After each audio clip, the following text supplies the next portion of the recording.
Hey book lovers, welcome back to my channel. Thank you guys so much for being here today. Today I wanted to share some reviews on books that I have read recently. Now, this is not my November wrap up because today is only November 19th, but I was looking at the books that I have read but not yet chatted about, and I already have 8 here, and I was like, oh man, I'm about to finish 2 more, and I thought it's getting to be a lot. And sometimes the months that I've had a lot of books to talk about, I don't know, I feel like I'm discombobulated and keeping track of what all of the books were about. So I decided to film this a little bit early, and then we will just film another one when I have enough books to chat about. I do have a puppy right here chewing on a bone, so hopefully you don't hear his chomping too loud, but it's keeping him occupied, so I'm gonna count my blessings here and film when I can. I have, like I said, 8 books to talk about today, some novellas, some, full novels, and that brings me to a total of 91 books read in 2024. I'm really ecstatic about that. My goal for 2024 was 100, and so I'm 9 books away, and I've got 5-ish weeks or so left of the year. I think I'm going to be able to accomplish that no problem. We have Thanksgiving, and while Thanksgiving is obviously busy, it does give me a couple of days off. So, I get Thanksgiving and Black Friday off, so that's really, really nice to have that little bit of time off work. And then I am so lucky to be able to have the week off between Christmas and New Year's. My company gives us that week as a holiday week, and so I will have those days to kind of do the final push for whatever books I have left. So I'm thinking I'm going to make it. I don't want to get my hopes up too high yet. Still have 9 books I need to read, but I'm feeling really excited that I think I'm going to hit my goal. But let's talk about the books that I read in the last 3-ish weeks or so. The first one was probably my favorite if I had to pick the first book I read, the first book I want to talk about today, and that is The Most Wonderful Crime of the Year by Ally Carter. This is basically a enemies to lovers romance, but set in like an Agatha Christie type novel. It reminded me a lot of Clue. If you're familiar with the board game Clue or the movie Clue, a bunch of people in a mansion, there's a murder, and everybody's trying to figure out who did it. That is very much this novel. So this is following 2 authors, Maggie and Ethan. They absolutely cannot stand each other, and they get invited to a famous author's house for the holiday season. And so they really don't understand why both of them are chosen to go, and also grappling with the fact that they have to go together and they highly dislike each other. So when they get there, Eleanor, the mystery author, or the famous mystery writer that invited them there, disappears. And so they're trying to figure out what happened to her. Are their lives in danger? They have to kind of work together to be able to figure out what's going on. It just reminded me of the movie Clue, and also had the fun romance in there, some of the holiday aspects. So this would be perfect if you're looking for a kind of cozy mystery read, especially set around the holidays. I would highly recommend it. I really enjoyed this novel, and I rated it a 4 stars. Also, just look at the cover. Can that not be any more beautiful? I love those kind of old school vintage covers. I think it just looks super cozy. Next, I picked up Local Woman Missing by Mary Kubica, I think is her name. This is a Goodreads Choice Award nominee for Favorite Mystery and Thriller for 2021. I've seen this book everywhere, and it's been on my TBR for years, but every time it would come up on my audiobook app, I rent my audiobooks from the library. If you guys are not using your library, I highly, highly recommend it. Not only for physical books, but you can get ebooks for your Kindle, audiobooks. I buy books here and there if I can get them for a really good price, but for the most part, I use my library and spend $0. It actually kind of surprises me the amount of people that read but don't utilize their library. And I can't put it together why, because the amount of money that I have saved getting books from the library is astronomical. But that's a story for a different day, I guess. The point is, I kept delaying me getting this novel, and I've probably delayed me getting this novel for like a year. There just always was something that I wanted to read more. I don't know. So finally I was like, Alexis, just read this book. And I'm glad I did. This was really, really good. I also rated this one at 4 stars. And 4 stars for me is a book that it's not an absolute favorite. That would be my 5-star books, but it's a book that I really, really enjoyed and would recommend to other readers. So definitely enjoyed this. This is about a neighborhood where a woman named Shelby goes missing, and then later on, a woman named Meredith and her daughter Delilah go missing. Well, Delilah, this is not a spoiler, at the very beginning of the book, Delilah is found. She escapes her captors, and it's about Delilah trying to adjust to life again. Also going back and forth between multiple years and multiple POVs. So back when these disappearances took place and kind of gathering the information to maybe figure out what happened to Shelby, Meredith, and Delilah. And then present day Delilah adjusting and kind of what's happened in the, I think, 11 years since these individuals went missing. The twist at the end, it was so good. I was really shocked by the occurrence of events at the end of the book and what actually happened for these people to go missing. This was really good. I liked the multiple POVs, the multiple time, years where you went back and forth trying to put the pieces together with the disappearances, and then Delilah now adjusting to the world when she's been locked in this basement for 11 years. Highly recommended it. I'm glad that I finally read it and stopped putting this book off because I really enjoyed it. I'm going to go through all the books I read first, and then I do have a couple novellas this month as well, so maybe I'll just group the novellas together. So the next novel that I read is Daydream by Hannah Grace. So this is the 3rd book in the Maple Hill series. The first one is a very popular icebreaker. You might recognize the cover of it. Basically, this series, you honestly could read them by themselves because they follow different characters every novel, but I think they're best read in order of the series. But it's about this college and in like the California, LA area, I think, if I remember right. And it follows the hockey players essentially finding their girlfriends. And so each of the novels is a different love story between one of the friends on the hockey team and how they all kind of interact together. I have enjoyed this series as a whole. I am not a huge romance reader, and I do think this series probably appeals to a younger audience than I am.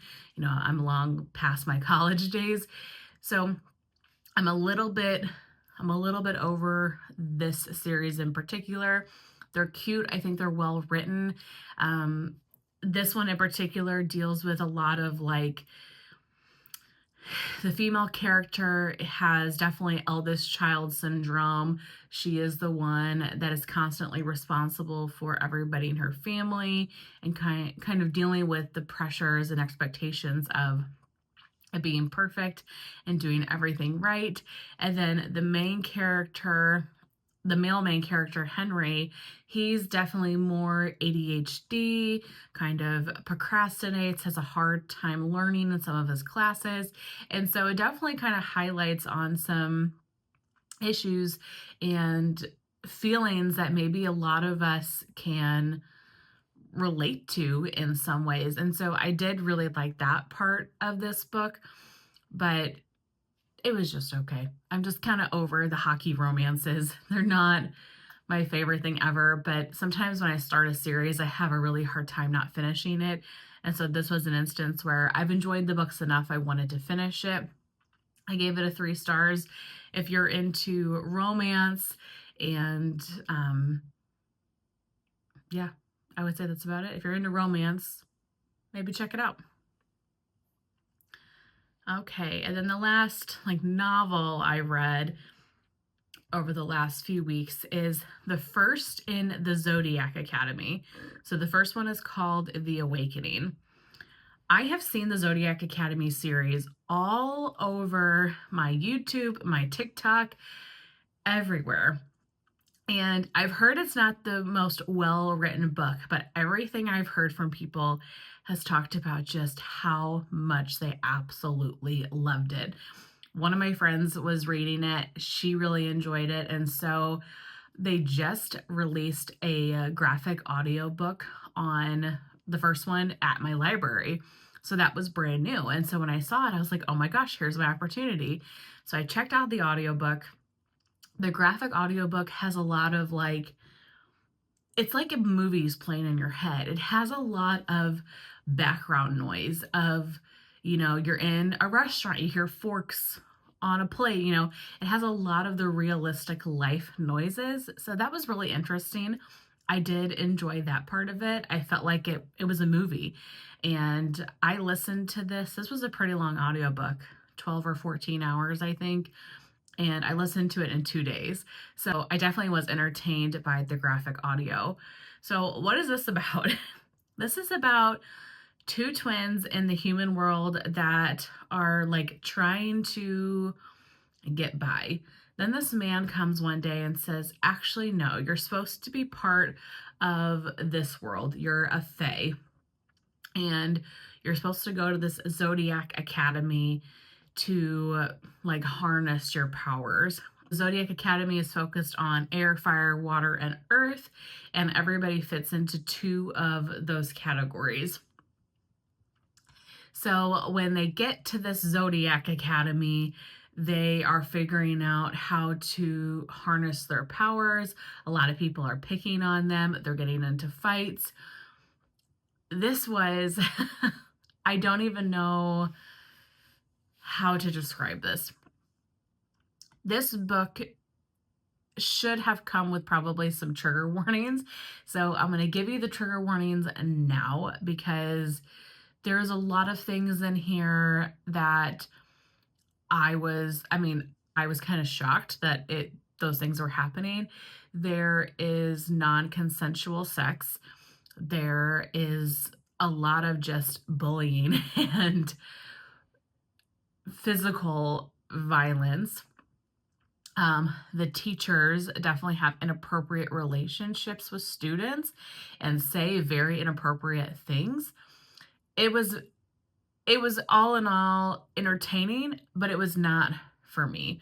If you are into dark romance and fantasy romance, you would probably really love this series. After I read the first one, I decided this isn't for me. I'm going to stop. I read one. I kind of get an idea of what it's about. I think there's 8 or 9 books in the series. But I kind of read, I read one. I have an understanding of what it's about. And it just doesn't really fit what I am into. I am really not a dark romance person. I have learned over the course of the last year. I've tried a couple of different dark romance novels, and all of them I walk away feeling ugh, I can't do it.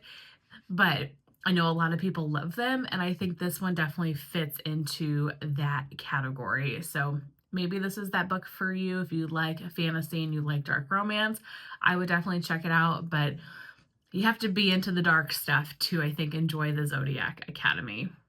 So now let's get into a couple of the novellas that I read over the last few weeks. They came up on my audiobook list, and so I was like, yeah, let's give them a try.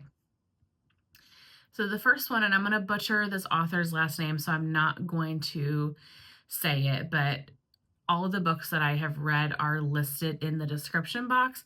But this is The Night Guest, and this is from a writer in Iceland, and it was translated to English. So her name is Icelandic, and I just don't know how to pronounce it appropriately. But this is about a woman who goes to the doctor because she wakes up every morning absolutely exhausted.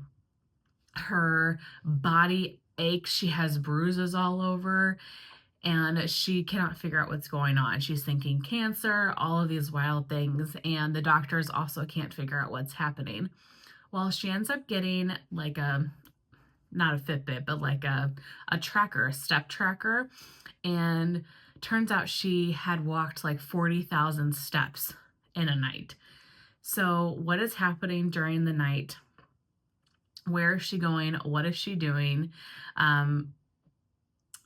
There's also some elements of animal death in this. So here is your warning about that. There's nothing super graphic or gruesome, but it does happen, especially with a cat. So just keep that in mind if this is something that you think might be interesting to you. Cats are highly involved in this short story or novella. It was interesting. I enjoyed it. I think it was like a 4-hour audiobook. I enjoyed it. I listened to it one afternoon, like on a Saturday when I was cleaning the house. Nothing that I would super highly recommend, but if you're into really dark, kind of disturbing, creepy thriller novels, this one I would recommend. Next, I read The Stalker by Gail Anderson. Dargatz, I think is the name.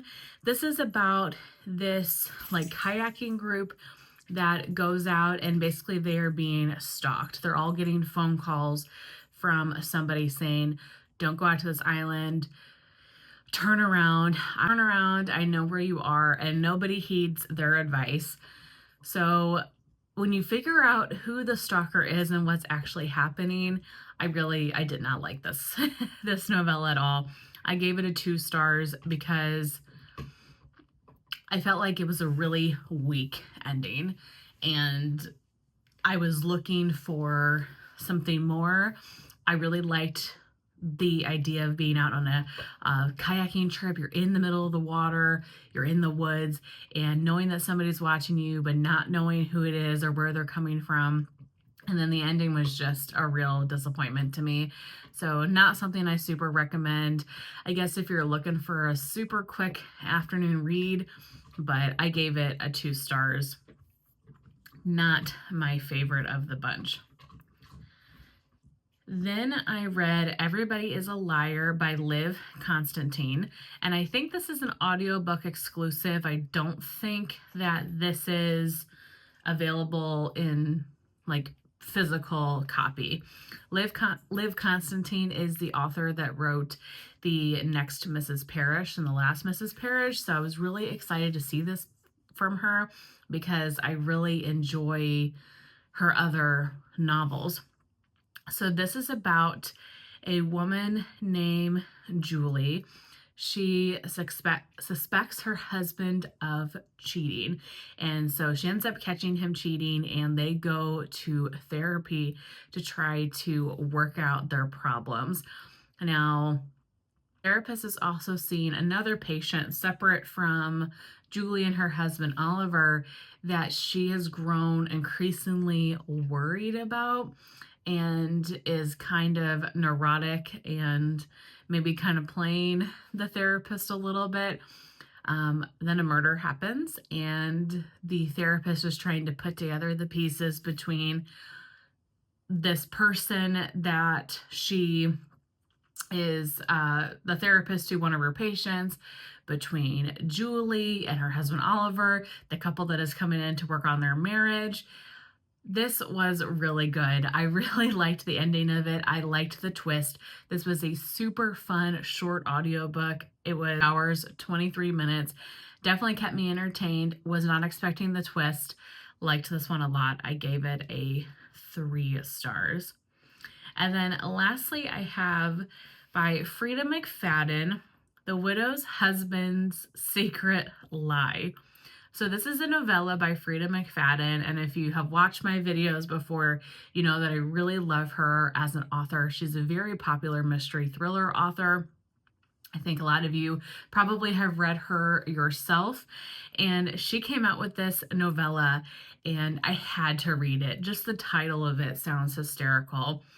Essentially, without going into too much detail, it's pretty much like the movie Scary Movie. Do you remember those movies back in the early 2000s where there was some mystery and suspense happening, but there was very funny, comical elements to it? That's exactly what this novella reminded me of. It reminded me of like watching a scary movie, and Freida kind of pokes fun at herself in it. You have a little bit of mystery, but also some really funny moments. Like, I found myself laughing out loud a couple of times when I was listening to it. And it takes a little bit for me to have any sort of kind of reaction to things that are happening in books. Like, I don't cry very easily, I don't laugh very easily, but this was just funny. This was a really fun read. If you are a fan of Freida Mcfadden, I highly recommend giving this one a listen. It was just utterly enjoyable. I gave that a 4-star. But that is it. That is all of the books that I've read in the last couple of weeks. Like I said, I'm at 91, kind of full of some novellas this go around, but just the nature of how things worked out. Right now I'm reading 2 books. I'm reading The Life Impossible by Matt Haig. Really love him as an author. And then I'm really close to finishing up Tower of Dawn by Sarah J. Maas. So that is the 6th book, I believe. Is that 6? Yeah. In the Throne of Glass series. So getting very close to finishing that and really enjoying the ending of it. So I'm excited to see how things end. But that's it for this video. I'll be back hopefully in a couple of weeks with the rest of the books that I read for 2024, or maybe just a couple of weeks. We'll have to see how many I can read, but I will definitely be back before the end of the year with another one of these videos. I really hope that you guys enjoyed. Thank you so very much for watching, and I will see you in my next one. Bye.